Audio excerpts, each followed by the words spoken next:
అయిన తండ్రి, మీ ప్రేమ కలిగిన నామానికి, ఉన్నతమైన మీ నామానికి వందనం చెల్లిస్తున్నాం. గతించిన కాలమంతా మమ్మల్ని కాపాడి కరుణించి మరలా మిమ్మల్ని ఆత్మతోనూ సత్యంతోనూ ఆరాధించుకునే ఈ మహాయోగ్యతను మహాభాగ్యంను మా జీవితంలో మీరు కల్పించినందులకి కృతజ్ఞత స్తుతులు చెల్లిస్తున్నాం. మీ యొక్క మాటల్లో మేము ఆలోచన చేర్చుండగా తగిన జ్ఞానాన్ని, తగిన బుద్ధిని మాకందరికీ ప్రసాదించమని అర్థిస్తూ యేసుక్రీస్తు వారి పేరట ఈ ప్రార్థన మీకు సమర్పించి వేడుకుంటున్నాం తండ్రి, ఆమెన్. ప్రియులారా, ఈరోజు కూడా ఒక మంచి అంశాన్ని మనం అందరం కలిసి ఆలోచన చేద్దాం. కీర్తన గ్రంథము 38వ అధ్యాయము, కీర్తనల గ్రంథము 38వ అధ్యాయము 20వ వచనాన్ని మనము ఒకసారి మనం చదువుదాం. 20వ వచనం, మేలునకు ప్రతిగా వారు కీడు చేయుచున్నారు, నేను ఉత్తమమైన దానిని అనుసరించినందుకు వారు నాకు శత్రువులేరు. ఉత్తమము అంటే ప్రపంచంలో భూమి మీద దేవుని కంటే ఉత్తమమైనది ఇంకేది లేదండి. ఉత్తమమైనది అంటే దేవుని కంటే, దేవుని మాట కంటే, యేసుక్రీస్తు కంటే ఉత్తమమైనది ఈ భూప్రపంచంలో లేదని మనం తెలుసుకోవాలి. మరి ఉత్తమమైనది అనుసరించినందుకట ఏమైపోయారట? వారు నాకు శత్రువులు. ఈరోజు దేవుని పిల్లలారా, సమాజము ఎలా ఉందంటే, మంచోడు చెడ్డవాడిగా మారితే పర్వాలేదు, కానీ చెడ్డవాడు మంచోడుగా మారకూడదు. ఎవరో బయట తిరుగుతున్నారు, తల్లిదండ్రులు అప్రమత్తం కండి, పిల్లల్ని బయటకి ఇడిచిపెట్టకండి. చెడ్డోడు మారితే బాధ, మంచోడు చెడ్డోడుగా మారితే పర్వాలేదండి. ఉత్తమమైనది నేను అనుసరించినందుకే నాకు శత్రువులు అయిపోయారు. ఈరోజు దేవుని పిల్లలారా, యేసుక్రీస్తు వారి మార్గం ఉత్తమమైన మార్గం. యేసుక్రీస్తు వారి దగ్గరకు వస్తే మనము పరలోకానికి చేరడానికి అవకాశం ఉంటుంది. ఈ ప్రపంచంలో ఎన్నో మార్గాలు ఉన్నప్పటికీ కూడా మరల దేవుడు ఒక ప్రత్యేకమైన మార్గాన్ని వేయించాడు. ఆ మార్గమే క్రీస్తు మార్గం. ఎన్నోసార్లు మనం చదివాము, యేసుక్రీస్తు వారు మాట్లాడుతూ, నేనే ఆ మార్గం, నేనే ఆ సత్యం, నేనే ఆ జీవం, నా ద్వారా తప్ప నేను వేసిన మార్గంలో ప్రయాణిస్తేనే మీరు ఎక్కడికైతే చేరాలనుకుంటున్నారో ఆ దరికి మీరు చేరగలుగుతారు. కానీ సమాజంలో దేవుని పిల్లారా, ఈ ఉత్తమమైన క్రీస్తు మార్గంలో నడిస్తే బాధపడుతున్నారు,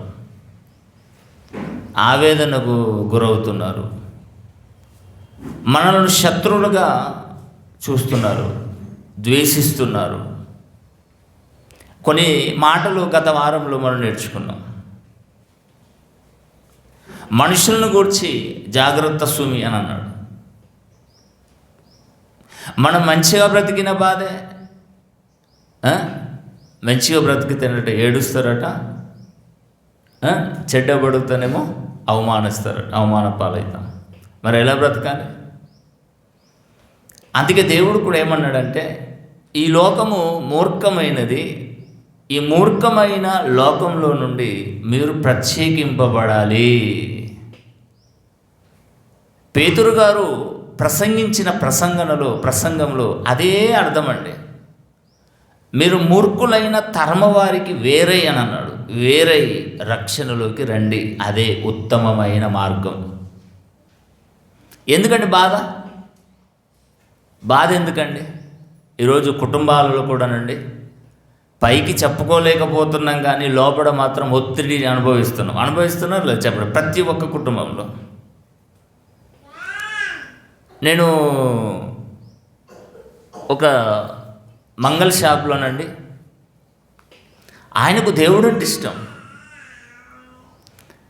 ఆ బాబుకు దేవుడు అంటే ఇష్టం, యేసుక్రీస్తు వారంటే ఇష్టం. మరి నమ్ముకోవచ్చు కదనే అని నేను అడిగానండి. చర్చికి రావచ్చు కదా, మారు మనసు పొంది బాప్తిసం పొంది మరి దేవుని సంఘంలో చేర్చబడవచ్చు కదంటే, చేర్చబడవచ్చు బాబు, కానీ పిల్లోడు ఉన్నాడు పెళ్ళికి. నువ్వు చేర్చబడితే, నువ్వు క్రైస్తవుగా మారితే పిల్లోడు అడ్డమా? పిల్లోడికి పెళ్లి చేయాలంటే ఇందులో కులం పిల్ల దొరకట్లేదు. ఇప్పటికే చాలామందిని ఆరా తీస్తున్నా కానీ పిల్లలు దొరకట్లేదట, క్రైస్తవుల పిల్లలు. అందుకనే వాడికి లోకం తీరుగా పెళ్లి చేసిన తర్వాత నేను మారుతాను. దేవుడికి ఆఫర్ ఇచ్చేసాడు ఈయన. బాగుంది కదా ఆఫర్. అంటే ఎవరి ఆత్మ గురించి వారు ఆలోచించట్లేదండి. ఇందులో చాలా బాధపడవలసిన విషయం ఏంటంటే, భూమి మీదకి వచ్చిన తల్లిదండ్రుల ఒక పాత్రలు పోషించడానికి వచ్చాం. మన పాత్ర ఎంతవరకు పోషిస్తున్నాం అన్నది మనమే పరిశీలన చేసుకోవాలి. మనము పరలోకానికి వెళ్ళేటప్పుడు లేక ఈ భూమిని విడిచేటప్పుడు మన పిల్లలు మనతో రారు. నా తల్లిదండ్రులు నన్ను భూమి మీదకి తీసుకొచ్చారు, కానీ ఇప్పుడు నా తల్లిదండ్రులు నాతో లేరు. నేను నా పిల్లలను భూమి మీదకి తీసుకొచ్చాను, కానీ నా పిల్లలు నాతో రారు. ఎవరికి సమయం వచ్చినప్పుడు వారు వెళ్ళిపోవాలి. భూమి మీదకి వెళ్ళిపోకంటే ముందు వెళ్ళేంత వరకు ఉత్తమమైన మార్గంలో మనం బ్రతకాలి. ఎవరు శత్రువులైనా, ఎవరు మనను అవమానించినా, ఎవరు మనను దగ్గరికి తీయకపోయినా, ఎవరు మనను వెలేసినా ప్రాబ్లం లేదు. దేవుడు వెలేయకుండా చూసుకోవాలి. ఇది బైబిల్ నేర్పిన నీతి సూత్రాలండి. కీర్తనల గ్రంథము 64వ అధ్యాయము, కీర్తనల గ్రంథము 64వ అధ్యాయము 1 నుండి మనము చదివితేనండి, వారికి మనం ఏం చేయలేము, వారిని మనం మోసము చేయలేము, వారిని మనము ఏది మందలియ్యలేము, వారిని టచ్ కూడా చేయలేము. మన బ్రతుకులు ఏదో బ్రతుకుతాం అంతే. బ్రతుకుతున్నప్పుడు కూడా వాళ్ళు ఎలాంటి ప్రణాళిక చేస్తారో క్రీస్తు పూర్వం కొన్ని వందల సంవత్సరాల క్రితం దేవుడు పరిశుద్ధాత్మ ప్రేరణతో దావీదు గారితో వ్రాయించాడు. 64వ అధ్యాయము 1 నుంచి మనం చదువుదామండి. దేవా, నేను మొరపెట్టగా నా మనవి మీరు ఆలకించాలి. శత్రువు భయము నుండి నా ప్రాణము కాపాడుము. శత్రువు అంటే ఎవరండి? శత్రువు ఎవరండి? తన గర్భాన పుట్టిన కుమారుడే శత్రువుగా మారాడు, అబ్షాలోము.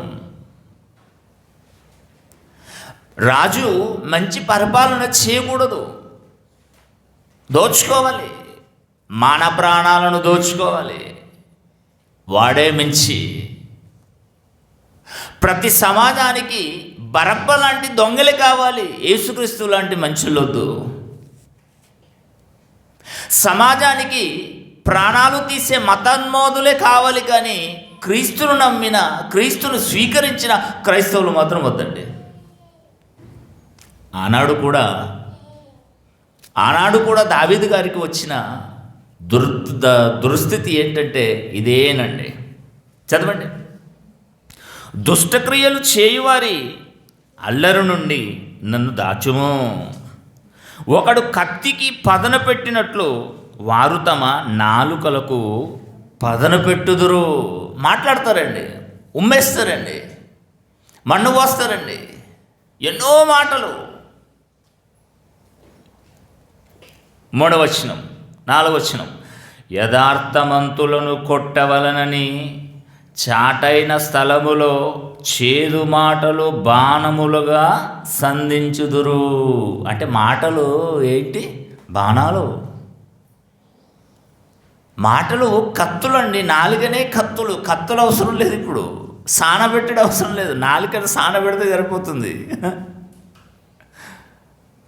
నిజంగా దేవుని పిల్లలారా, మనిషి శరీరంలోనే ఆయుధాలు భద్రపరచబడినవి.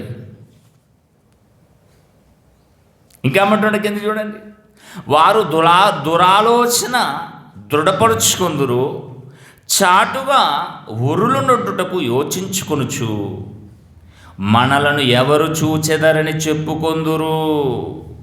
వారు దుష్టక్రియలను తెలుసుకొనుటకు ప్రయత్నించుదురు, వెదికి వెదికి ఉపాయము సిద్ధపరచుకొందురు. ప్రతివాని హృదయాంతరంగము అగాధమే.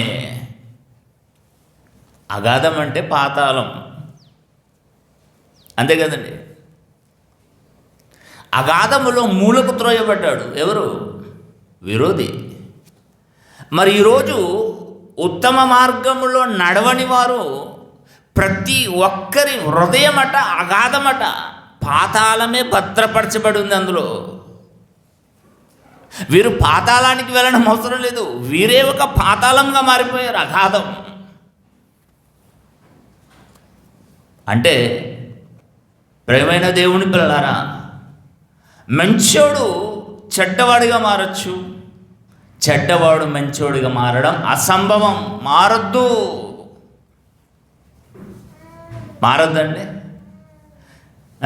మారద్దండి. దేవుని చట్టం అయితే చెడ్డోడు మంచోడుగా మారాలని దేవుడి చట్టం అయితే, లోకం చట్టం ఏముంటుందంటే మంచోడు చెడ్డోడిగా మారాలి. దుష్ట సాంగత్యము మంచి నడవడిని చెరిపేస్తుంది. అందుకే దుష్టులతో మీరు పాలు పంచుకోకండి అన్నాడు. దేవుని పిల్లారా, ఈరోజు ఒక మహానుభావుని జీవిత చరిత్రను మనం ఈరోజు ఆలోచిద్దాం. అపోస్తల కార్యములు 8వ అధ్యాయము, అపోస్తల కార్యములు 8వ అధ్యాయము మొదటి వచనాన్ని మనం చాలా జాగ్రత్తగా చదువుతూ ముందుకెళ్దాం. అపోస్తల కార్యములు 8వ అధ్యాయము మొదటి వచనం నుంచి, యేసుక్రీస్తు వారు రాజ్యాన్ని తీసుకొచ్చాడు. సంఘము స్థిరపడిన తర్వాత యేసుక్రీస్తు వారు తదనంతరం అపోస్తుల కాలంలో సంఘం, రాజ్యం ఏమైందండి? ఆ కాలమందు యెరూషలేములోని సంఘమునకు గొప్ప హింస కలిగినందున. హింస దేనికి హింస? ఒకప్పుడు మీరు యూదుల్లో ఉండేవారు, ఆచారాలను ఆచరించేవారు, పండుగలను చేసేవారు, సున్నతి చేసుకునేవారు, మోషే గారు చెప్పిన ధర్మశాస్త్రాన్ని అవలంబించేవారు. ఇప్పుడేంటి అన్ని మానేశారేంటి? బాధ. నువ్వు మానలేవు కదా, నీకెందుకు బాధ? ఎదుటోడు మానేస్తే నీకెందుకు బాధ? ఆలోచించండి. ఈరోజు మనుషుల మనస్తత్వాలు ఎలా ఉన్నాయంటే, నా చేను పండకపోయినా పర్లేదు కానీ ప్రక్కోడి చేను మాత్రం పండకూడదు, అంతే కదండి. నాకు లాభం రాకపోయినా పర్వాలేదు కానీ పక్కోడికి మాత్రం లాభం రాకూడదు. ఈ రోజులలో పిల్లలకు మంచి సంబంధాలు ఖరైతే చూడండి, ఆ మంచి సంబంధాలు లేనోళ్ళు వాళ్ళ మీద ఏడ్చేస్తారట. అబ్బా ఎంత మంచి సంబంధం వచ్చింది, అబ్బా నక్కను తొక్కే నీ కూతురు కూడా నక్కను తొక్కించుకో, ఎవరొద్దన్నాడు? అంటే మనుషుల నాడి ఇలాంటిదేనండి. హింస ఎందుకు కలిగించారు? మేము ఆచారాలు ఆచరిస్తున్నాం, మీరు ఆచరించాలి. మేము బలర్పిస్తున్నాం, మీరు బలర్పించాలి. ఎందుకు సడన్గా మానేశారేంటి? 3000 మందితో సంఘం ఆరంభమయ్యింది. 3000 మంది ఉన్నారండి యూదులలో. కొన్ని వేల మంది ఉన్నారు, కొన్ని లక్షల మంది ఉన్నారు. వీరు సపరేట్ అయిపోయేసరికి వారికి బాధ వచ్చేసిందండి. బాధ వచ్చేసి ఏం చేశారట? హింస కలిగినందున అపోస్తలులు తప్ప అందరూ యూదయ సమరయ దేశముల యందు చెదిరిపోయిరి. భక్తిగల మనుష్యులు స్టెఫెనును సమాధి చేసి అతన్ని గూర్చి ప్రభువా ప్రలాపించి ఏం చేశాడండి స్టెఫెన్ గారు? రాళ్లతో కొట్టి కొట్టి చంపారండి నరహంతకులు. ఏం చేశాడు స్టెఫెన్ గారు? అబ్రహాము ఆరాణులో నుండి వాళ్ళకు బోధ చేశాడు యేసుక్రీస్తు వరకు. మంచి మాటలు చెప్తే చంపేస్తారండి, మంచిగా బ్రతికితే ఊరుకోరండి, మేలుకు ప్రతిగా కీడు చేస్తారు, మనకు శత్రువులుగా మారిపోతారు. ఇంకా కిందికి సౌలైతే ఇంటింటజొచ్చి పురుషులను స్త్రీలను ఈడ్చుకొని పోయి వాళ్ళని ఏం చేశాడట? చెరసాలలో. దేనికి చెరసాలలో వేయించావయ్యా? ఏం తప్పు చేశారు వాళ్ళు? దొంగతనం చేశారా? కానీ పని ఏదైనా చేశారా? ప్రభుత్వానికి వ్యతిరేకంగా ఏమైనా నినాదాలు చేశారా? క్రీస్తును నమ్ముకున్నారంతే. క్రీస్తును నమ్ముకున్నందుకే తప్పు. ఇదెక్కడి బాధ అండి? మనం అనుకుంటున్నాము ఇప్పుడు క్రైస్తవులుగా మారితే చర్చెస్లో ప్రార్థన చేసుకుంటే మీటింగ్స్ పెడితే హింస కలిగిస్తున్నారండి ఇది పాతదే, ఇది రొటీన్. వాళ్ళు అలానే కలిగిస్తారు, మనం ఇలానే పని చేసుకుంటూ వెళ్ళిపోవాలంతే. ఇది ఇప్పుడు కాదండి, ఆనాడే మొదలైంది. ఆనాడు మొదలైంది, ఈ భూమి ఉన్నంత వరకు అలానే ఉంటుంది. కొంచెం ఎక్కువ కొంచెం తక్కువ, కానీ మాత్రం ఉండక తప్పదు. ఇక సౌలు గారి దగ్గరకు వస్తే స్టెఫెన్ గారిని చంపేశారు. ఎందుకు చంపారని ఆరతీయలేడండి. చంపేశారా? ఓకే, నేను కూడా సమ్మతిస్తున్నాను. మరి మోషే గారు మడుగుపెట్టిన ఆచారాలను ప్రక్కన పెట్టి ఒక క్రొత్త బోధన బోధిస్తాడా? మరి అటువంటి వాడు మనలో ఉండొచ్చా? వెలేసి ఊరుకు చివరకు తీసుకెళ్ళి రాళ్లతో కొట్టి చంపారండి ఆనాటి యూదులు స్టెఫెన్ గారిని. దేవుని పిల్లలు ఆలోచించండి. ఇక సౌలు గారైతే ఇంటింటొచ్చి ఈడ్చుకెళ్ళి చెరసాలలో వేశారు. దేనికి? క్రైస్తవులుగా మారినందుకు, యేసుక్రీస్తును వెంబడించినందుకు. చూస్తూ వస్తున్నారు ఎవరు ధైర్యవంతులో, ఎవరైతే మాటకారితనం ఉంటుందో ప్రతి ఒక్కటి దేవుడు అబ్జర్వ్ చేస్తారండి. ధైర్యం. సౌలుగా ఉన్నప్పుడు ప్రాణాలను తీసాడు, పౌలుగా మారినాక ప్రాణాలను పెడతాడు అన్నది దేవుడికి తెలుసు కదండి. దేవుడికి మనది ఫ్యూచర్ తెలుసు కదండి.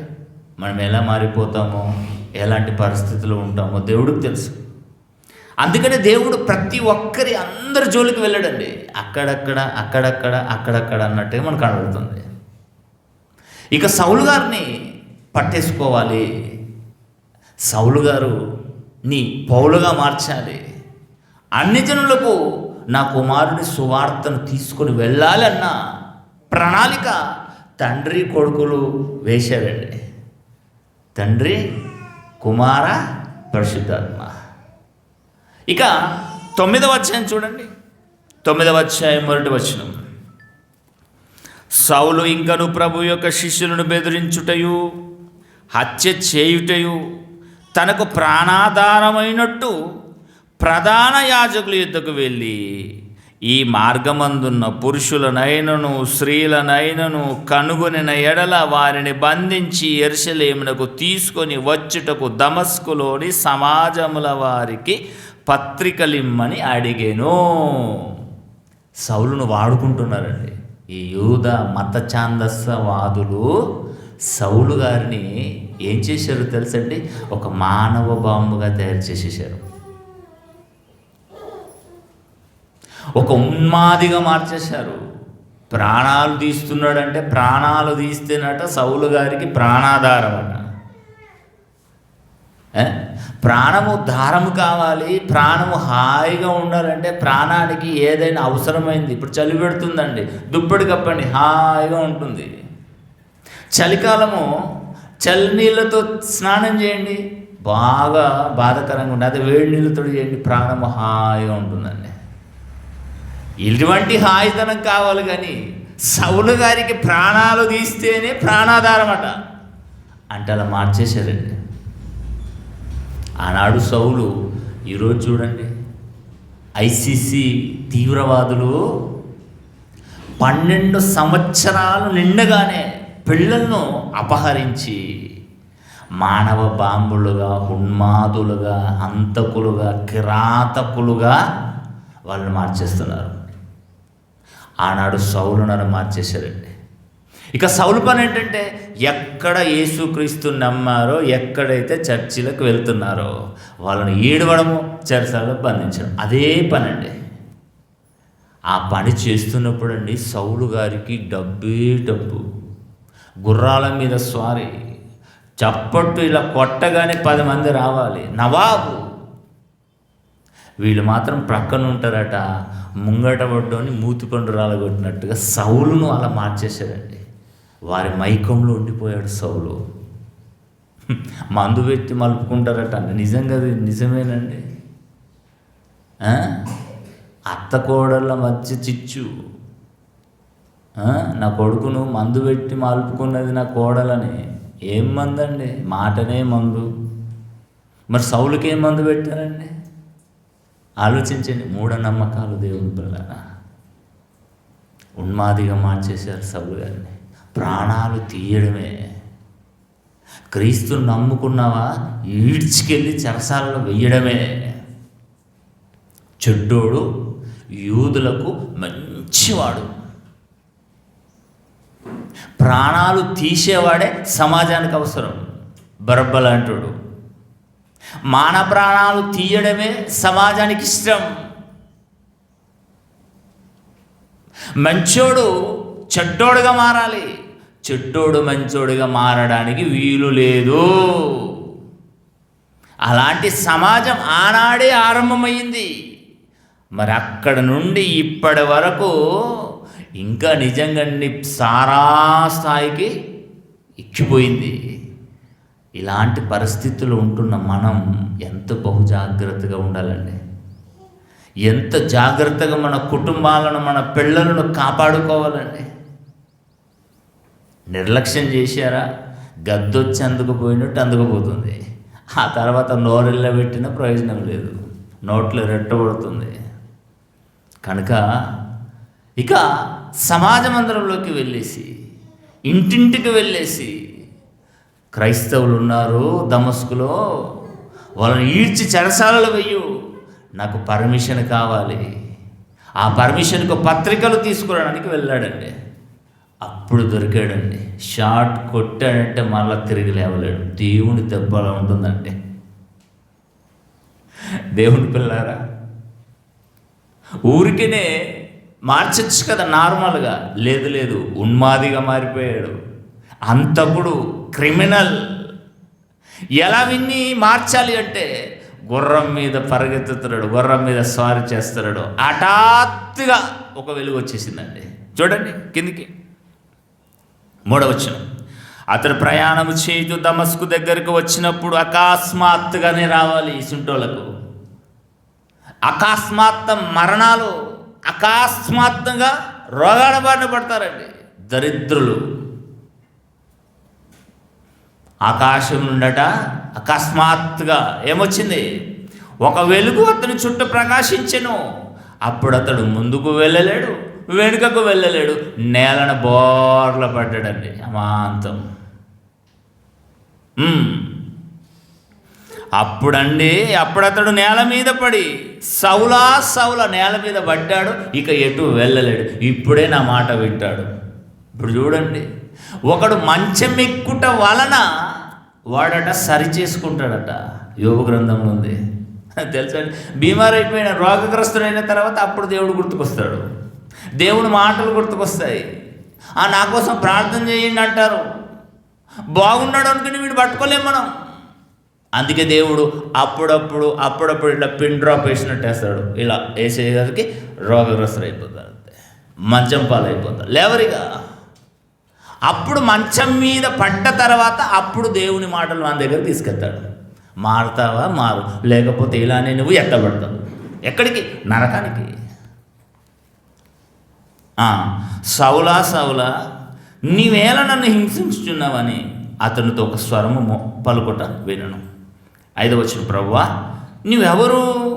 అతడు ఆయనను అడగగా, నీవు హింసించుచున్న యేసును అని అన్నాడు. అప్పుడు అర్థమైపోయిందండి, కరెక్టే కదా, హింసిస్తున్నాను కదా, నాకు ఈ శాస్తి జరగవలసిందే. గుడ్డుడైపోయాడండి. ఎక్కడ వెళ్ళిపోతాడండి? గుర్రం మీద స్వారీ చేస్తున్నప్పుడు స్పీడ్ ప్రయాణంలో సడన్గా పడ్డాడు అనుకోండి, కాలు చేతులు ఇరిగిపోతాయి, తల గాయ అవుతుంది, ముక్కు మొట్టాలు మాన్ని కొట్టకపోతే కానీ సౌలు గారికి ఏం కాలేదంతే. అది దేవుడి ప్రణాళిక. అలా కింద పడగానే వలలో పడ్డట్టుగా పడిపోయాడు. కళ్ళు పోయాయండి. వెలుగు కళ్ళకు ఎఫెక్ట్ అయ్యి చూడలేకపోయాడు, గుడ్డివాడుగా మారిపోయాడు. అప్పుడు చెప్తున్నాడు చూడండి, ప్రభువా నీవెవడని అడగగా ఆయన, నీవు హింసించుచున్న యేసును లేచి పట్టణంలోకి వెళ్ళుము, అక్కడ నువ్వు ఏమేమి చేయవలనది నీకు తెలియజేతునని చెప్పాను. ఒక్కడే మాటకు సరెండర్ అయిపోయాడండి. ఒకే మాట, ఇక అందులో అనుమానమే లేదు. యేసుక్రీస్తు వారు చెప్పిన ప్రకారంగా వెళ్ళిపోయాడండి. ఈ కింది వచనాలన్నీ అందుకేనండి. 15వ వచనం చూడండి. అందుకు ప్రభువా నీవు వెళ్ళుము, అన్ని జనుల ఎదుటను రాజుల ఎదుటను ఇశ్రాయేలు ఎదుటను నా నామం భరించుటకు ఇతడు నన్ను ఏర్పరచుకొనిన సాధనమై ఉన్నాడు. ఇతడు నా నామము కొరకు ఎన్ని శ్రమలు అనుభవింపవలనో నేను ఇతనికి చూపుదనంతో చెప్పును. ఎంత హింసించాడండి. మరి నీ శరీరం ద్వారా శ్రమలు పడవలసిందే. అందుకే ఎవరిని హింస పెట్టద్దు, ఎవరి మనసును గాయపరచొద్దు. దానికి రిటర్న్ మనకు దొరుకుతుంది, తక్కుతుంది ఖచ్చితంగా. అందుకే ఈ మత ఛాందస్సవాదులకు, ఈ సన్నాసి, ఈ దుర్మార్గులకు అర్థం కావట్లేదు. వీరు మరలా అనుభవిస్తారు శరీరంలోనే, చావక ముందే. ఒక పౌలు గారి ఆదర్శం, ఎగ్జాంపుల్. పౌలునే విడిచిపెట్టలేడు. ఎందుకు? ప్రశాంతంగా సేవ జరిపించవచ్చు కదా, ప్రశాంతంగా అన్ని జనుల దగ్గరికి వెళ్ళి ప్రశాంతంగా ఏ దెబ్బ తగలకుండా, ఏ నొప్పి తగలకుండా సేవ జరిగించవచ్చు కదా దేవుడు తలుచుకుంటే. లేదు, నువ్వు శ్రమలే పడాలి. నువ్వెంత శ్రమ పెట్టావో, నన్ను ఎంత బాధ పెట్టావో దానికి రెట్టింపు శ్రమలు నీకు కలగాలి.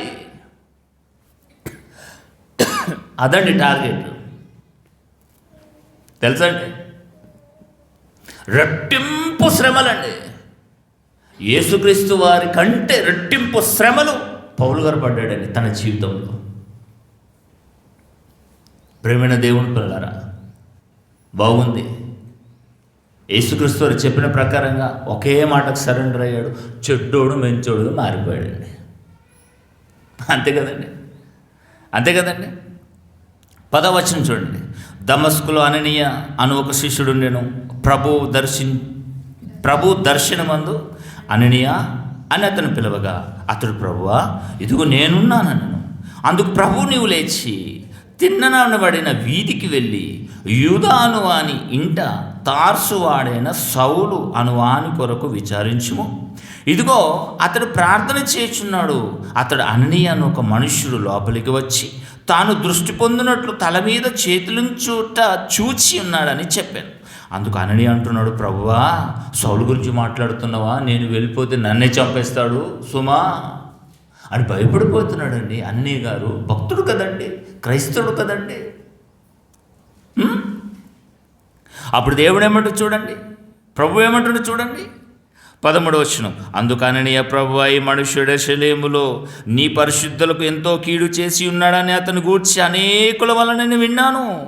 ఇక్కడను నీ నామమును బట్టి ప్రార్థన చేయవారందరినీ బంధించుటకు అతడు ప్రధాన యాజకుల వలన అధికారం పొంది ఉన్నాడని ఉత్తరం ఇచ్చాను. అందుకే కదండి వచ్చేస్తున్నాడు, మార్గంలో పట్టేసుకున్నాడండి.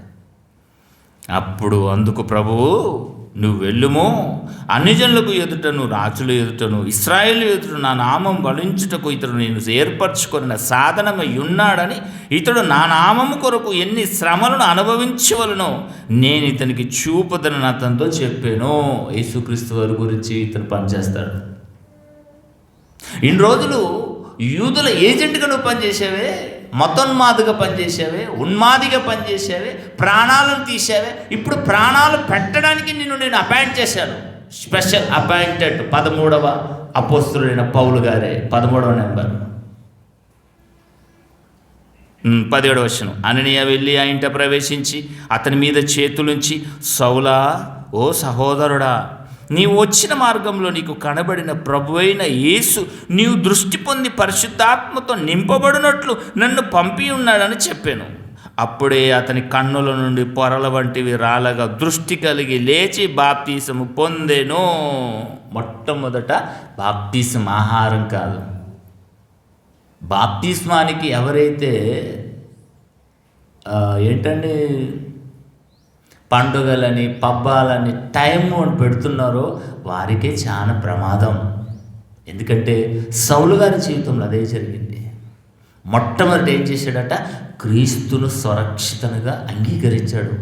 తన పాత జీవితాన్ని సమాధి చేసి మారు మనసు పొంది క్రీస్తులోకి రావడం, బాప్తీసం తీసుకోవడం. ఆ తర్వాత ఆహారం పుచ్చుకున్నాడండి. రైట్. ఇక ఆహారం పుచ్చుకున్న తర్వాత 19వ వచనం, పిమ్మట అతడు దమస్కులోనున్న శిష్యులతో కొన్ని దినములుండెను. తెలుసుకున్నాడు ఏంటి క్రీస్తు మార్గం. ఎందుకంటే దేవుని పిల్లారా, యెరూషలేములకు వెళ్ళాడు, అంత్యోక్యకు వెళ్ళాడు. అంత్యోక్యలో మొట్టమొదటిగా క్రైస్తవులు అనబడ్డారు. అంత్యోక్య నుండి మరల ప్రయాణం మొదలు పెట్టాడు. ఆ ప్రయాణంలో జరిగిన నిజంగా ఇబ్బందులు ఇంత అంత కావండి. ఎందుకు చెడ్డోడు మంచుడు మారితే ఎవరు చూసుకుంటారండి? కడుపుబ్బతనం కాదండి, కడుపుబ్బతనం కాదండి. అదే జరిగిందండి పౌలు గారి జీవితంలో. 19వ వచనమా 20వ వచనం, వెంటనే సమాజ మందిరంలోకి వెళ్ళి యేసే దేవుని కుమారుడని ఆయనను గూర్చి ప్రకటించుచూ వచ్చాను. అంతే, స్పెషల్ అపాయింట్ కాబట్టి సడన్గా వస్తారు, అంతే కదండి. సమాజ మందిరాలలో యూదుల గురించి, ధర్మశాస్త్రం గురించి, మోషే ఆచారాలను ప్రకటించాలి కానీ ఈయన క్రీస్తు బోధనలు ప్రకటిస్తున్నాడేంటి? నొప్పి ఆరంభమైంది. మేమేమో పత్రికలు ఇచ్చాము, మేమేమో నీకు అధికారం ఇచ్చి యేసుక్రీస్తును నమ్మిన వారందరిని తీసుకుని చెరసాలలో పోయారా బాబు అంటే, నువ్వేంటి చెరసాలలో అరెస్ట్ అయ్యావేంటి యేసుక్రీస్తు వారికి? మరి మా పని ఎవడు చేస్తాడు? ఇక నువ్వు ఉండడం అవసరం లేదు మాకు, అంతేనండి. విషయం ఏంటంటే తెలుసా అండి, ఇది ఉందండి, నేను ఉపయోగించుకుంటున్నాను. ఇదే నాకు ఉపయోగపడకపోతే దీంతో నాకెందుకండి? ఇలా విసరిస్తాను. పౌలు గారి జీవితం అదే జరిగింది. సౌలుగా ఉన్నప్పుడు మత పెద్దలు, శాస్త్రులు, పరిసయ్యులు, సద్దూకయ్యులు వీరందరూ సౌలును వాడుకున్నారు. అందరూ యేసుక్రీస్తుని నమ్ముకపోతే మన ధర్మశాస్త్రాన్ని ఎవరు పఠిస్తారు? మన యూదుల సమాజ మందిరంలోకి ఎవరు వస్తారు? అందరూ చర్చిలకు వెళ్ళిపోతే ఏంటిది? రాను రాను రాను రాను తీవ్ర స్థాయిలోకి వచ్చేసింది, వస్తుంది, రాబోతుంది. కనుక మన మతాన్ని మనం కాపాడుకుందాం. ఆ రోజు ఎలా మతాన్ని కాపాడుకోవడానికి ఉన్మాదిగా తయారు చేసిన సౌలును ఎలా తయారు చేశారో ఈరోజు కూడా సేమ్ డిక్ట్, కాపీ పేస్ట్. అనాగరికం, చదువు సంధ్య లేని వాడిని, చిన్నప్పటి నుంచి పోకిరిగా పెరిగిన వాడిని, అమ్మ నాన్న భయం లేని వారిని ఈరోజు ఉన్మాదులుగా తయారు చేస్తున్నారు, డబ్బు ఎర చూపించి. ఇక సౌలే పౌలుగా మారిన తర్వాత సౌలు వారికేం అవసరం అండి? వారికేం అవసరం అండి? చూడండి కిందికి 22వ వచనం అండి. వినిన వారందరూ విభ్రాంతి పొందిన యెరూషలేములో ఈ నామమును బట్టి ప్రార్థన చేయ వారందరూ నాశనము చేయవాడు ఇతడే కాడా? వారిని బంధించి ప్రధాన యాజకుల యుద్ధకు తీసుకొని పోయి కొనిపోవుటకు ఇక్కడికి కూడా వచ్చి ఉన్నాడు కదని చెప్పుకొని అయితే పౌలు మరి ఎక్కువగా బలపడి ఈయనే క్రీస్తు అని రుజువు పరుచుచు దమస్కులో కాపురమున్న యూదులను కలవరపరిచెను. అనేక దినములు గతించిన పిమ్మట యూదులు అతను ఏం చేశారట? మరి చంపకపోతే ఏం చేస్తారు? దండేసి దండం పెడతారా? చెడ్డోడుగా ఉండేవాడు మాకు పనికొచ్చేవాడు సడన్గా మంచిడుగా మారిపోతే మా దుకాణం మూసుకోవాలా? ఇదే జరుగుతుంది దేవుని పిల్లల సమాజంలో. అందుకనే చిన్నప్పటి నుండి దుర్మార్గుడుగా చెడ్డవాడిగా సమాజం దృష్టికి మన పేరు వెళ్ళకూడదు. దుమ్మెత్తిపోస్తారు, ఉమ్మేస్తారు. ఈయన బ్రతుకు మాకు తెలియదా, ఇప్పుడు వచ్చి ఏదో మాటలు చెప్తున్నాడు అంటారు. తెలుసండి, అదే జరిగింది పౌలు గారి విషయంలో. ఈయనేంటి అందరిని నాశనం చేసేవాడు, అందరినీ అరెస్ట్ చేసేవాడు, చంపేసేవాడు, ఈడ్చుకెళ్ళి చెరసాలలో వేసేవాడు, ఇప్పుడు నీతులు చెప్తున్నాడు ఏంటి? అదే కదండి మన భాష. అది ఒరిజినల్. ఈరోజు చెప్తున్నారే డూప్లికేట్. అలా అన్నారు అనుకోండి, వీడు హట్ అయిపోతాడు. హట్ అయిపోయి ఇక మరల లోకంలో కలిసిపోతారు. చిచి, ఇది ఎందుకు నాకు అవసరం అని అలా చాలామంది కోకలుగా ఉన్నారు. కానీ పౌలు అలా మారినవాడు. ఏం చేశారండి? 23వ వచనం అండి. అనేక దినములు కథించిన పిమ్మట యూదులు అతన్ని చింపగా వారి ఆలోచన సౌలునకు తెలియవచ్చెను. వారు అతన్ని చంపవలని రాత్రింబగలు ద్వారముల యొద్ద కాచుకొని ఉండిరి. చంపేయాలంతే కదా, తుడిపెట్టాలంతే. ఎందుకు? చెడ్డోడు మించుడు మారాడు కనుక వీడు భూమి మీద ఉండటానికి వీలు లేదు. శిలాశాసనం రాసేసారండి. కింద చూడండి. గనుక అతని శిష్యులు రాత్రి వేళ అతను తీసుకొని పోయి గంపలో ఉంచి గోడ గుండా అతని కిందికి దింపిరి. బ్రతకాలి కదా ఇలాంటి వాడు.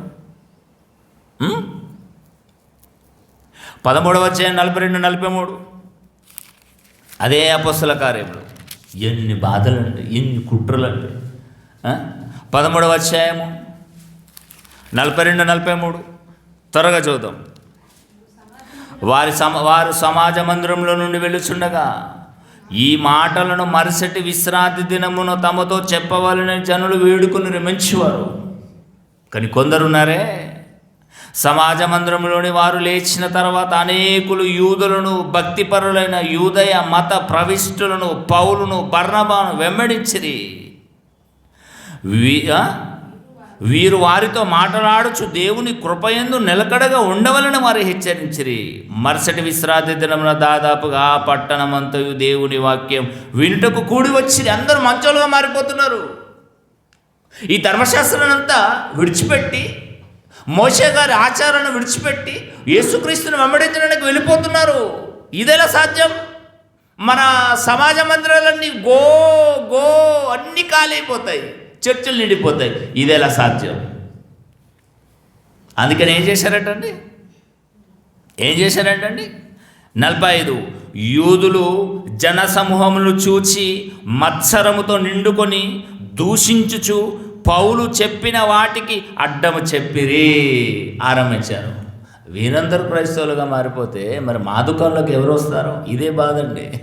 ఆనాడు అదే బాధ, ఈనాడు ఇదే బాధ. సత్యం చెప్పామనుకోండి, దుకాణాలన్నీ కాలైపోతాయి.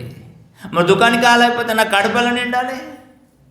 అందుకనే చెరిపి కలిపి చెప్తూ దుకాణాలు నిండుకుంటున్నారు, కడుపును నింపుకుంటున్నారు.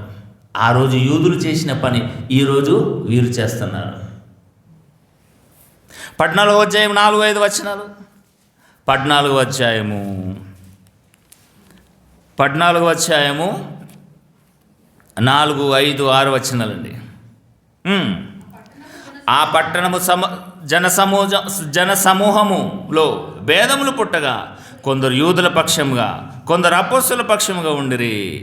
మరియు అన్యజనులు యూదులను తమ అధికారులతో కలిసి వారి మీద పడి వారిని అవమానపరిచి రాళ్ళు రువ్వు చంపాలని ఉండిరి. చంపాలంతే, రాళ్ళు రువ్వు చంపాలి. ఎవరిని? పౌలు గారిని, బర్నబా గారిని. ఎందుకు? పౌలు మంచోడుగా మారాడు, మంచి మాటలు చెప్తున్నాడు. మరి ఈయన ఎందుకు ఉండాలి? మాకు అవసరం లేని వస్తువు మాకొద్దు, ఇంటి నుండి పారేయాలంతే. కిందికి చూడండి, 19వ వచనం. అంత్యోక నుండి ఈకొన నుండి యూదులు వచ్చి జనసమూహములను తమ పక్షంగా చేసుకొని పౌలు మీద రాళ్ళు రువ్వి అతడు చనిపోయేనని అనుకొని పట్టణపు వెలుపలికి అతని ఈడ్చిరి. ఈయన ఎక్కడో ఈ పని చేశాడు తెలుసండి. సౌలు గారు ఇంటింటొచ్చి ఈడ్చాడా లేదా? మరి ఈయన చేసిన పనికి ఈయనకు తసలు కావాలి కదా. నువ్వు ఏది చేస్తే నీ నెత్తి మీదకి వస్తుంది అంతే. ఈడ్చాడు ఒకప్పుడు, ఇప్పుడు ఏం చేసిందంటే ఈయననే ఈడ్చబడ్డాడు. చెరసాలలో వేశాడు, ఈయన చెరసాలలోకి వెళ్ళిపోయాడండి. ఎందుకు ఇన్ని శ్రమలు? ఎంత కష్టపెట్టాడండి సౌలుగా ఉన్నప్పుడు, ఎన్ని ఘోరాలు చేశాడండి, ఎంతమందిని అరెస్ట్ చేశాడండి, ఎంతమందిని విశ్వాసం నుండి తొలగించాడండి, భయపెట్టాడండి. దానికి రెట్టింపు శ్రమలు పౌలు గారి జీవితంలో అనుభవించాడని. అవును, నేను తగునే. ఒకప్పుడు అంటాడే, నేను యూదా మతంలో ఉన్నప్పుడు నేను దూషకుడును, దుర్మార్గుడును, మతోన్మాదిని, ఘోరమైన పాపినని తనకు తాను ఒప్పుకుంటాడండి. 20వ వచనం. అయితే శిష్యులు అతని చుట్టూ నిలిచి ఉండగా అతడు లేచి పట్టణంలో ప్రవేశించి మర్నాడు బర్నబాతో కూడా దెర్బేకు బయలుదేరిపోయాను. వారు ఆ పట్టణములో సువార్త ప్రకటించిన అనేకులను శిష్యులుగా చేసి నా తర్వాత లుస్రాకును, ఈకొనియకును, అంత్యోకును తిరిగి వచ్చి శిష్యుల మనుషులను దృఢపరిచి విశ్వాసమందు నిలకడగా ఉండాలి, అనేక శ్రమలు అనుభవించి మనం దేవుని రాజ్యంలో ప్రవేశింపవలని వారిని హెచ్చరించాడు. అయ్యో, నాకు దెబ్బలు తలిగాయి, రాళ్లతో కొట్టారు, నేను ఒకవేళ నీరసం అయిపోయాను అనుకోండి, మరి వీరు కూడా నీరసం అయిపోతారు. నో, అనేక శ్రమలు అనుభవించి దేవుని రాజ్యంలో చేర్చబడతాం. శ్రమలు లేనిది క్రైస్తవుడు కాదు. క్రైస్తవుల కాలంలో ఆశీర్వాదాల కాలం కాదు, దీవెనల కాలం కాదు, ఇది శ్రమల కాలం, కష్టాల కాలం. ఆనాడే. నేటికి 2000 సంవత్సరాలు అవుతుందండి, మారుతుందండి, చరిత్ర మార్చేస్తామండి. వీరికి ఈరోజు ఏంటండి, ఏమంటారు, వాళ్ళ నిస్వార్థం కాదండి, వాళ్ళ ఏమంటారండి, వాళ్ళ స్వార్థం కొరకు మార్చేస్తున్నారు. కానీ బైబిల్ మారదు, చరిత్ర మారదు, మనుషులను మార్చేస్తున్నారు. ఇది కృపాకాలం అండి, ఇది ఆశీర్వాద కాలం అండి, ఇది దీవెన కాలం అండి, పోయే కాలం కాదు. 14 వచ్చాయి, 19, 20 వచనాలండి. 19, 20 వచనాలు చదివాను కదా. ఇంకా 16వ అధ్యాయము 19 నుంచి మనం చదవగలిగితే 16వ అధ్యాయము 19 నుంచి అండి.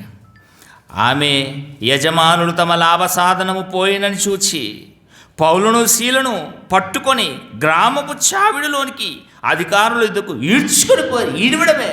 నువ్వెంతమందిని ఈడ్చావయ్యా, నువ్వు, నిన్ను కూడా ఇతరులు కూడా ఈడ్చాలి. ఈడ్చుకొని పోయారటని.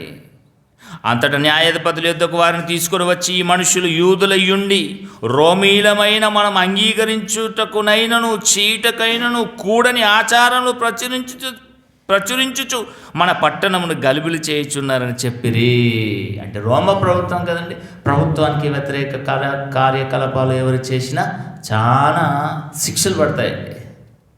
ఈయన అలాంటి ఏం చేయాలండి, యేసుక్రీస్తే దేవుని కుమారుడు అని ప్రకటించడం అంతే. ఇంకా కిందికి చూడండి, 22.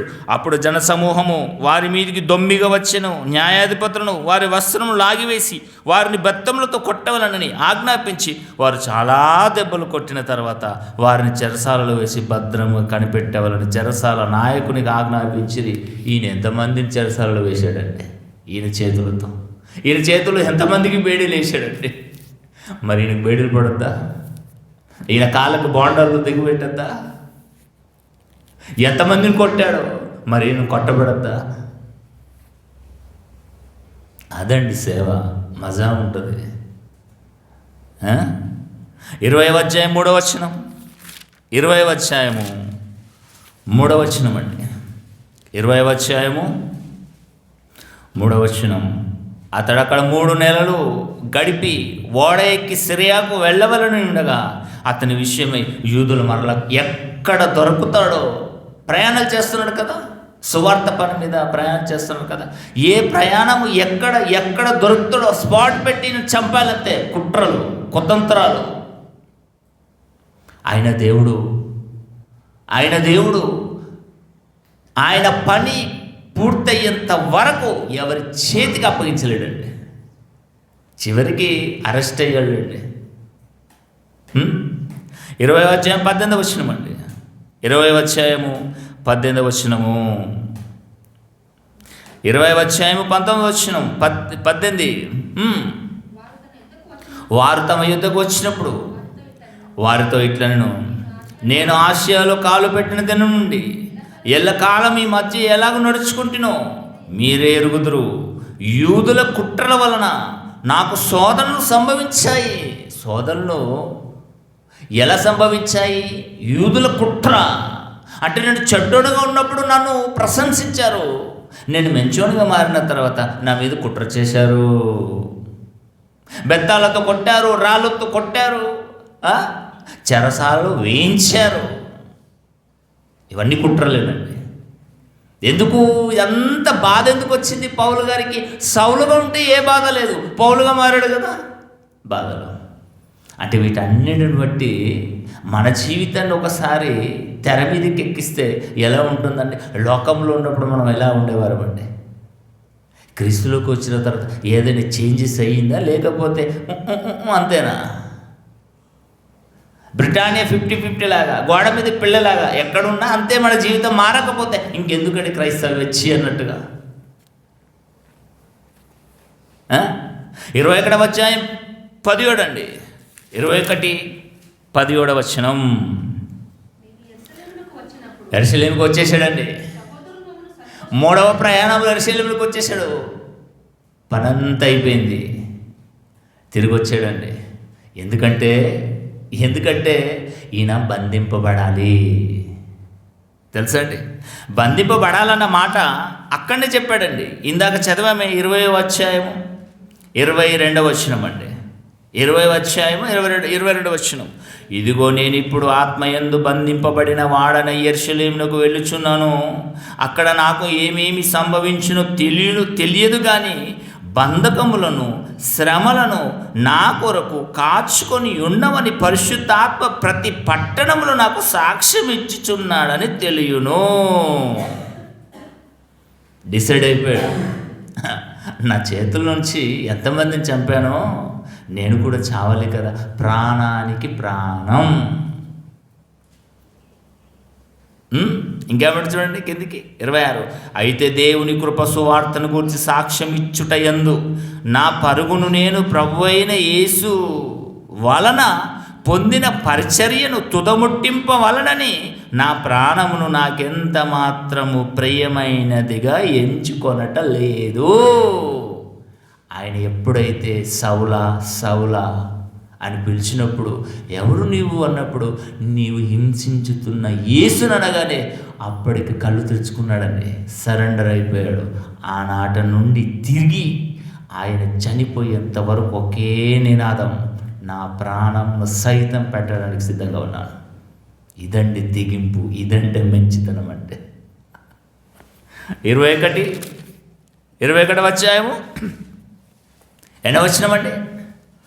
17. మేము యెరూషలేమునకు వచ్చినప్పుడు సహోదరులు మమ్మల్ని సంతోషంతో చేర్చుకున్నది. మరునాడు పెద్దలందరూ అక్కడికి వచ్చి ఉండగా పౌలు మాతో కూడా యాకోబునొద్దకు వచ్చెను. 27వ వచనం అండి. 7 దినములు కావచ్చినప్పుడు ఆసియా నుండి వచ్చిన యూదులు దేవాలయములు అతని చూచి చెప్తున్నాడు చూడండి. ఒక దొంగోడు ఊర్లో దొరికితేనండి వాడకట్టంతా పిలుస్తాడు. అమ్మో అక్కో చెల్లి రెండ్రో దొంగోడు వచ్చాడు, వీని బట్టి మనం పట్టిని అప్పచెప్పాలి చెరసాలకు. ఎందుకు? వీడిని ఇంట్లో దొంగతనం చేశారు, వాళ్ళ ఇంట్లో దొంగతనం చేశారు, వాళ్ళ ఇంట్లో దొంగతనం, వాడు దొంగోడు కాబట్టి పట్టి చెరసాలలో అప్పగించు, ఓకే న్యాయమే. మరి పౌలు గారు ఏం చేశాడండి? చెడ్డోడుగా ఉండి మంచోడుగా మారాడు. ఇదే తప్పు ఆనాటి యూదులకు. 27వ వచనం చూడండి. 7 దినములు కావచ్చినప్పుడు ఆసియా నుండి వచ్చిన యూదులు దేవాలయంలో అతన్ని చూచి సమూహమంతటిని కలవరపరిచి అతన్ని బలవంతంగా పట్టుకొని చెప్తున్నారు చూడండి, ఇశ్రాయేల్లారా, ఓ ఇశ్రాయేల్లారా, సహాయం చేయండి, ప్రజలకును ధర్మశాస్త్రమునకును ఈ స్థలమునకును విరోధముగా అందరికిని అంతటను బోధించుచున్నవాడు వీడే. దొరికిపోయాడు దొంగ. ఇప్పుడు మనకు టైం వచ్చేసింది, ఇప్పుడు ఇతన్ని విడిచిపెట్టకూడదు. ఏం చేశారండి? వీడు గ్రీసు దేశస్థులను దేవాలయంలోకి తీసుకొని వచ్చి ఈ పరిశుద్ధ స్థలంను అపవిత్రపరిచి ఉన్నాడని కేకలు వేసిరి. ఏలైనగా ఎపిసీడైన త్రోపీమును అతనితో కూడా పట్టణములు అంతకు ముందు వారు చూచి ఉన్నందున పౌలు దేవాలయంలోకి అతను తీసుకొని వచ్చానని ఊహించిరి. పట్టణమంతా గలిబిలుగా ఉండెను. జనులు గుంపులుగా పరిగెత్తుకొని వచ్చి పౌలును పట్టుకొని దేవాలయంలో నుండి అతన్ని వెలుపలికి ఈడ్చిరి. వెంటనే తలుపులు మూయబడెను. వారిని చంపవలనని ప్రయత్నించుచుండగా చంపాలి. ప్రియమైన దేవుని పిల్లలారా, ఇది అలా చూస్తున్నాడు దేవుడు. యేసుక్రీస్తు వారు అలా చూస్తున్నాడు. పరిశుద్ధాత్మ దేవుడు చూస్తున్నాడు. ముందుగా చెప్తున్నాడు, ఆయన శ్రమలే కాదు, అవసరమైతే నేను చంపేస్తాను కూడా. 21వ అధ్యాయము 10వ వచనం చూడండి. యెరూషలేముకు వెళ్తాను, ఏవేవి జరగబోతున్నాయో నాకు పరిశుద్ధాత్మ దేవుడు సాక్ష్యం ఇస్తున్నాడని 20వ అధ్యాయంలో చెప్పాడు కదా. ఇక్కడ డైరెక్ట్గా ఒక ఆయనను పంపించాడండి. 21వ అధ్యాయము 10వ వచనం అండి. మేము అనేక దినములు అక్కడ ఉండగా అగబు అని ఒక ప్రవక్త, అగబు ఎవరు తెలిసిన, యెరూషలేములో గొప్ప కరువు వచ్చినప్పుడు అగబు వచ్చి చెప్పాడు. ఈ అగబు మరలా వచ్చి అతను మా యుద్ధకు వచ్చి పౌలు నడికట్టు తీసుకొని తన చేతులను కాళ్ళను కట్టుకొని యెరూషలేములోని యూదులు ఈ నడికట్టు గల మనుష్యుని ఇలాగూ బంధించి అన్యజనుల చేతికి అప్పగింతురని పరిశుద్ధాత్మ చెప్పుచున్నాడనను. వచ్చేసింది అరెస్ట్ వారెంట్. వారు అరెస్ట్ చేయకంటే ముందు పౌలు గారికి తెలిసిపోతుంది. ఇక భయం ఎందుకండి? తర్వాత 18 అండి, 12. ఈ మాటలు వినినప్పుడు మేము అక్కడి వారము యెరూషలేమునకు వెళ్ళవద్దని అతను బతిమలాడుకుంటారు కదండి. అయ్యో మరి వెళ్తే అరెస్ట్ చేస్తారు, అరెస్ట్ చేసి మిమ్మల్ని ఏం చేస్తారు, ఎలా వెళ్ళొద్దు ప్లీజ్ దయచేసి రిక్వెస్ట్ పెట్టుకుంటున్నాను. అయినప్పటికీ కూడా పౌలు గారు ఏమంటారు చూడండి, పౌలు ఇది ఎందుకు మీరు ఏడ్చిన గుండె బద్దలు చేస్తున్నారు? నేనైతే ప్రభు అయిన యేసు నామం నిమిత్తము యెరూషలేములో బంధింపబడుటకు మాత్రమే కాక చనిపోవడు కూడా సిద్ధంగా ఉన్నాను. నేను నా చేతులతో చంపేశాను కదా, ఈయన చేతులే కదా, నేను చంపితే నాకు ప్రాణాధారం అయింది, ఇప్పుడు నేను చస్తేనే నాకు ప్రాణాధారం. ఎలాంటి కమిట్మెంట్ అండి. అందుకే దేవుడి పిల్లలారా, 26 పుస్తకాలలో 27 పుస్తకాలలో అనేకమైన జ్ఞానం పౌలు గారి ద్వారానే దేవుడు రాయించాడు. చివరి ఒక మాట చూసుకొని ముగించుకుందామండి. పిల్లకి రాసిన పత్రిక ఈ మాట చెప్పాడు కదా, బంధింపబడమే కాదు చనిపోయడానికి సిద్ధంగా ఉన్నాను అంతే. చెడ్డోడినై మంచోడుగా మారితే చంపేస్తారు, వారు చంపడం ఏంటి, నేనే చనిపోయడానికి సిద్ధంగా ఉన్నాను. పిల్లకి రాసిన పత్రిక వ్రాస్తూ చెప్తున్నాడు చూడండి. 1వ అధ్యాయము 21-22. నా మట్టుకైతే బ్రతుకుట క్రీస్తే, చావైతే లాభం. అయినను శరీరమందు జీవించుటే నాకున్న పని కొరకే ఈ జీవితం. ఫలసాధనమైన ఎడల నేనేమి కోరుకుందును, నాకు తోచలేదు, నేను ఇరుకున పడ్డాను. మీకేమో వాక్యం చెప్పాలి, మీరేమో పూర్తి అనుభవజ్ఞులుగా మారలేరు. నేనేమో చనిపోవాలనుకుంటున్నాను, క్రీస్తుతో వెడలి ఉండాలనుకుంటున్నాను నేను. మరెలా? ఇది కావాలి, ఇది కావాలంటే నా శరీరంలో కొద్ది మట్టుకు నేను ఉండాలి. అంటే దేవుని పిల్లలారా, సౌలుగా ఉన్నప్పుడు ప్రాణాలు తీశాడు, పౌలుగా మారిన తర్వాత ప్రాణాలు పెట్టాడు. సరికి సరి. ఈరోజు మన బ్రతుకులను గురించి మనం ఆలోచిస్తే, లోకంలో ఉన్నప్పుడు ప్రాణాలు తీసాము, క్రైస్తవులుగా మారిన తర్వాత అదే ప్రాణాలు తీయడం నైతిక విలువలు మార్చుకున్నట్లేదండి. ఒక సౌలుని ఎందుకు ఈరోజు దేవుడు మన దృష్టికి పెట్టాడు చెప్పండి? మారావా? స్వచ్ఛందంగా మారు, దాని మీదనే బ్రతుకు, దాని మీదనే నిలబడు. ఇంకా అటు ఇటు ఎందుకు తిరగడం? మెచ్యూర్డ్ అయిపోయాం అంతే. మనం అందరము బాప్తిసం ద్వారా పాత జీవితం, చెడ్డ జీవితాన్ని సమాధి చేసి మంచోళ్ళుగా మారిపోయాం. మార్చేశాడు దేవుడు. మన నీతిమంతులు కంటే ఏంటండి, నీతిమంతులుగా అన్న పేరు ఇంతకంటే గొప్ప పేరు ఉందండి. ఇక మరలా అనీతిమంతులుగా వెళ్ళడం అవసరం ఏంటండి? ఆలోచించండి. ఆ అనీతిమంతులుగా మారినప్పటికీ కూడా మరలా నీతిమంతులుగా మార్చుకోవడానికి ఒక వెసులుబాటు పెట్టాడే. ఆ వెసులుబాటు ఎంతమంది ఉపయోగించుకుంటున్నారండి? ఈ వారం వచ్చే వారం రారు, వచ్చే వారం వచ్చిన మరుసటి వారం రారు, పోయిన వారం రాని వారు ఈరోజు కనబడుతున్నాం, ఈరోజు పోయిన వారం వచ్చినా ఈరోజు కనబడలేదు. ఇది మన తదాస్థితి. మనకంటూ ఒక కమిట్మెంట్ లేదు. ఇక మనల్ని ఎవరు బాగు చేస్తారండి? ఆలోచించండి. సౌలుగా ఉన్నప్పుడు ఎంత చెడ్డాడో, పౌలుగా మారిన తర్వాత అంత మంచోడయ్యాడు. మరలా చెడ్డగా మారిపోలేడు కదా. ఒకటే జీవితం కదండి ఇది. అంటే సౌలు గారి జీవితంలో మనం నేర్చుకోవలసింది ఏంటంటే, ఒకసారి మనం మంచోళ్ళుగా మార్చేశాడు దేవుడు. దేవుని ఆకర్షణలోకి వచ్చాం, పాత జీవితాన్ని సమాధి చేశాం, నూతనంగా మారాం. మరలా నూతన సృష్టి మనలో ఉండాలి. వెనుక తిరగకూడదు. వెనుక తిరిగామా, మనం వెనుకున్నాడే ఓడ పట్టేసుకుంటాడు. కనుక ప్రేమైన దేవుని పిల్లలు, మనందరికీ చెబుతున్న నాకు, వింటున్న మీకు, మనందరికీ కలిసి దేవుడు ఈ సౌలుగా ఉన్నప్పుడు, సౌలుగా నుండి పౌలుగా మారిన తర్వాత ఎలాంటి మార్పు వచ్చిందో ఆ మార్పు మీద నిలబడి చివరికి ఏం చేశాడంటే, నా ప్రాణాన్ని అర్పిస్తున్నాను. తిమోతికి రాసిన 2వ పత్రిక 4వ అధ్యాయం 5-6 వచనాలండి. తిమోతికి రాసిన 2వ పత్రిక 4వ అధ్యాయము 5వ వచనం అండి. అయితే తిమోతి, అన్ని విషయములలో నువ్వు మితముగా ఉండు. నేనున్నాను నీకు చెప్తున్నాను. శ్రమపడము. నేను శ్రమపడ్డాను. సౌలుగా ఉన్నప్పుడు శ్రమ పెట్టాను, పౌలుగా మారిన తర్వాత శ్రమపడ్డాను. సువార్తికునిగా పనిచేశాను. నేను నీ పరిచర్యను సంపూర్తిగా నేను జరిగించాను. నేను ఇప్పుడే పానార్పణముగా పోయబడుతున్నాను. నేను వెడలిపోయే సమయం ఆసన్నమైంది. అరెస్ట్ అయిపోయింది కదా, రోమజర్సాలు. ఇక ఇప్పుడు నేను బయటికి రాలేకపోతాను, రాను కూడా. నన్నే ఇక్కడ చంపేస్తారు. మంచి పోరాటం పోరాడాను. సౌలుగా ఉన్నప్పుడు ప్రాణాలు తీసే పోరాటం, పౌలుగా మారిన తర్వాత ప్రాణాలు పెట్టే పోరాటం. క్రీస్తు కొరకు త్యాగజనులుగా ప్రాణాలు పెట్టేవారుగా మార్చాను. నేను ఎన్నో సంఘాలు కట్టాను. ప్రతి పట్టణానికి వెళ్ళాను, ఖండాలు దాటాను, దేశాలు దాటాను, కాలినడకన, పస్తులుండి, దిగంబరుగా ఉండి, చాలని బ్రతుకుతో సుఖవంతంగా, సౌలుగా ఉన్నప్పుడు సుఖవంతంగా ఉన్నాను.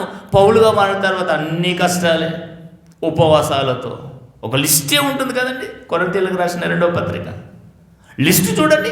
ఉపవాసాలతోను, దిగంబరులతోను, కష్టాలతోను, రాళ్లతో కొట్టబడ్డాను, బెత్తాలతో కొట్టబడ్డాను, కొరడాలతో కొట్టబడ్డాను, చెరసాలలో వేయబడ్డాను. ఇవన్నీ చెడ్డోడు నుండి మంచోడుగా మారిన తర్వాత కష్టాలే. పౌలుకే కలిగిన కష్టాలు మనకు కలగవా? కష్టాలు కలిగితే మనం వెడలిపోవాలా, తొలగిపోవాలా? అదేం మరి జీవితం అండి, అదేం క్రైస్తవ్యం అండి? మరి పౌలు ఎందుకు తొలగిపోలేడు? కమిట్మెంట్. మాట ఇచ్చాడంటే వెనతిరగలేడు, మాట ప్రకారం బ్రతికాడు. అదండి జీవితం. క్రైస్తవులకు ఈరోజు కావలసింది అదే. ఏమంటున్నాడు? నేను వెడలిపోయే సమయం ఆసన్నమైంది, మంచి పోరాటం పోరాడాను, నా పరుగు కడముట్టించి తిని విశ్వాసము కాపాడుకుంటుని, ఇక మీదట నా కొరకు నీతి కిరీటం వచ్చబడినది.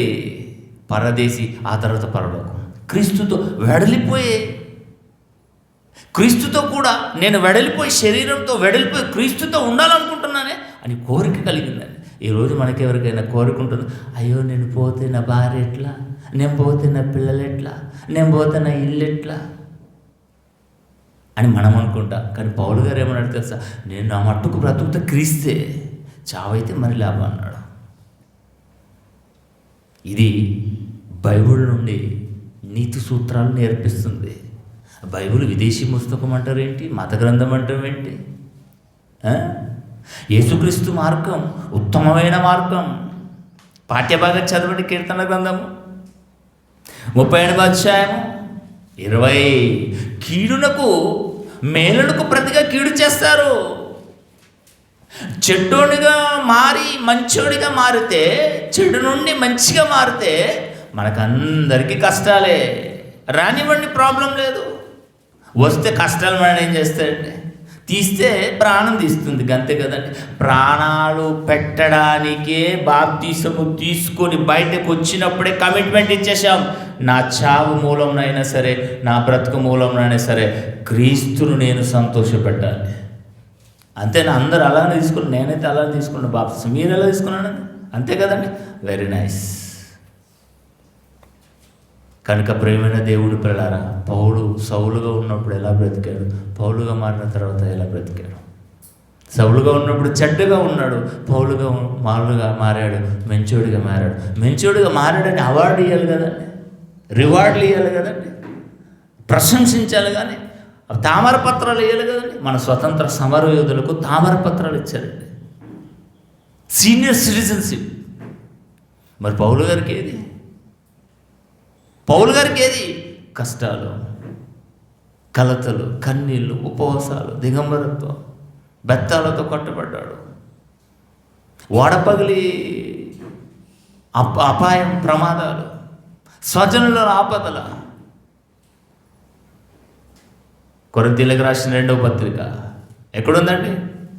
నిజంగానే చదువుతూ ఉంటే చెట్టోడుగా ఉండి మంచోడుగా మారితే ఇన్ని ప్రయోజనాల, ఇన్ని తామరపత్రాల, ఇన్ని అవార్డుల, ఇన్ని రివార్డుల. చదవండి త్వరగా. 11వ అధ్యాయము కొరింథీయులకు రాసిన 2వ పత్రిక 23వ వచనం నుంచి. వారు క్రీస్తు పరిచారకుల వెర్రివాని వలె మాట్లాడుదును, నేను మరి విశేషంగా ప్రయాసపడుతుని, అనేక పర్యాయాలు చెరసాలలో ఉంటిని, అపరిమితముగా దెబ్బలు తింటిని, అనేక మార్లు ప్రాణాపాయంలో ఉంటిని, యూదుల చేత 5 మార్లు, ఒకటి తక్కువ 40 దెబ్బలు, కొరడా దెబ్బలు తింటిని. కొరడానండి, వట్టి దెబ్బల. ఒకటి తక్కువ 40 దెబ్బలు తింటిని, 3 మారు బెత్తములతో కొట్టబడుతుంది, ఒకసారి రాళ్ళతో కొట్టబడుతుంది, 3 మారు ఓడపగిలి శ్రమ పడుతుంది, ఒకసారి రాత్రింబగలు సముద్రంలో గడుపుతుంది. అనేక పర్యాయంలో ప్రయాణంలోను, నదుల వలన ఆపదలు, దొంగల వలన ఆపదలు, స్వజన వలన ఆపదలు, అన్యజనుల వలన ఆపదలు, పట్టణంలో ఆపదలు, అరణ్యముల ఆపదలు, సముద్రంలో ఆపదలు, కపట సహోదరులైన ఆపదలు. ఇంకా చెప్పుకోవాల్సిన అనేకం ఉన్నాయట. ప్రయాసముతోను, కష్టముతోను, తరచుగా జాగరణముతోను, ఆకలి దప్పులతోను, తరచుగా ఉపవాసముతోను, చలితోను, దిగంబరత్వంతోను, ఇంకా చెప్పవలసిన అనేకం ఉన్నవి. ఇవిగాక సంఘములన్నిటిని గూర్చి నాకు చింత. అదండి ఒక సేవకుడుకున్న లక్షణం, అదండి ఒక క్రైస్తవుడుకున్న లక్షణం. కనుక ప్రియమైన దేవుని పిల్లారా, చెడ్డగా నుండి మంచిగా మారితే ఎన్ని కష్టాలంటే కష్టాలేనండి. ఈ కష్టాల నుండి ఒక్కొక్కటి దాటుకుంటూ నీతి కిరీటం పొందేంత వరకు సహనముతో, ఓపికతో పనులు చేసుకుంటూ వెళ్ళిపోవాలి. ఇది నిజమైన క్రిస్టియానిటీ అంటే. ఒక ప్రార్థన చేసుకుందాం, తనలో వచ్చి. దయగలిగిన తండ్రి, మీ దయగలిగిన నామానికి వందనములు. మంచి మాటలు మాకు వినిపించారు. విన్న మేము మీ మాటల ప్రకారం మేము బ్రతుకుచు మా జీవితంలో ఒడదొడుకులు, కష్టాలు, అవమానాలు ఎన్ని వచ్చాయి. మీ కుమారుని మార్గంలో నడుస్తూ మా పందెపు పరుగులో తుదముట్టించుకునే అవకాశాన్ని మాకు అందరికీ ప్రసాదం. తల్లిలో వచ్చిన మీ పిల్లలందరికీ జ్ఞాపకం చేసుకోనండి. మీ పిల్లలకి ఇచ్చిన కుటుంబాలను, మీ పిల్లలకి ఇచ్చిన నా తండ్రి గర్భఫలాలను చల్లగా కాపాడండి. తండ్రి గారికి మంచి ఆరోగ్యమును, బలమును, శక్తిని ప్రసాదించమని అర్థిస్తాం. క్రీస్తు యేసు వారి పేరట ఈ ప్రార్థన మీకు సమర్పించి బ్రతుకులాడి వేడుకుంటున్నాం తండ్రి.